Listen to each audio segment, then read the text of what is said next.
So what do I mean by that? So that basically means if we go to the PO3 and we change it to 4 hours, so we are looking to basically sell when price is above the 4-hour candles opening price. So this is 10 a.m. Eastern, and now we're inside of a POI. So we can see we're way above the 10 a.m. Eastern.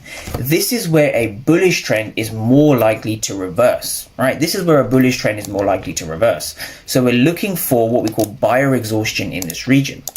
So if we just kind of play price on a little bit, we can see price heading to the downside. So it's from this region that I would go to the ATAS platform and look at order flow, and that's something we're going to break down. So here we go to ATAS and we read the order flow. So to give people a quick introduction as to what ATAS is, right? ATAS stands for Advanced Trading Analytical Software, and it tells you essentially the bid and the ask, so the buyers and the sellers at key levels. So you want to be reading the order flow inside of fair value gaps. You want to be reading the order flow and seeing who's in control between buyers and sellers, right? So in this case, what we saw is we saw a buyer exhaustion.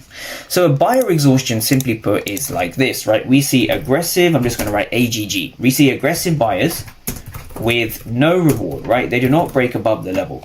So when you see aggressive buyers with no reward, what that's telling us is that the buyers are failing to break above the level. And that means there's passive sellers that are present, right? They're passive sellers that are present. They're popping up and they're driving price down.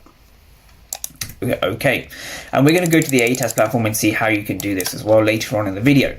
So what we're seeing now, for those who have a sharper eye, is this, right? We see a 5-minute fair value gap inside of inside of a 1-hour fair value gap. It's the same concept, right? So this is the POI and this is essentially the fair value gap. And so if I were to take an entry on this, right, I would want to be shorting at the level with a stop loss just you can either have it here or you can have your stop loss over here, right? It just depends.